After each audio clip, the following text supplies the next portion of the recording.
From Raymer Field on the campus of University of Wisconsin River Falls in River Falls, Wisconsin, I'm Pat Coleman, and this is my D3 report. As St. John's University came out with a wild final 3 minutes and came back to win this game against River Falls by the score of 17-14. Johnny's looked listless, especially on offense, through the first three quarters. At the three-quarter mark, they had thrown for just 64 yards. They had just 163 yards and 171 yards of total offense.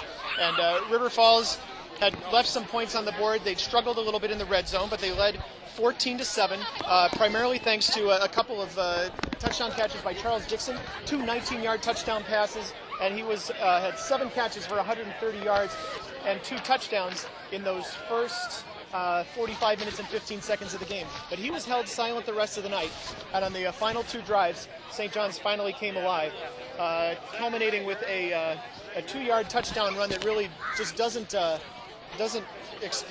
talk about how interesting the drive was. Blake Bellin made a huge leaping catch in traffic to put the Johnnies in River Falls territory. Josh Bungham had a catch that he took through a confused River Falls defense and helped set up the touchdown as well.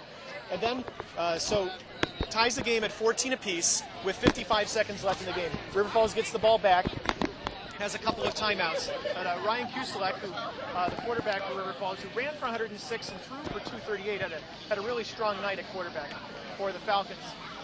He got hurt and had to miss a play on 3rd down and long.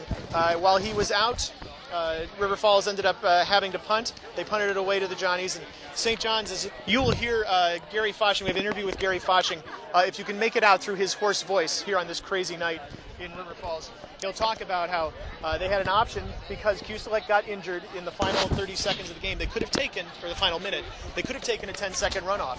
They chose not to. They chose to preserve that time on the clock, and then they used a timeout to save 22 seconds for themselves.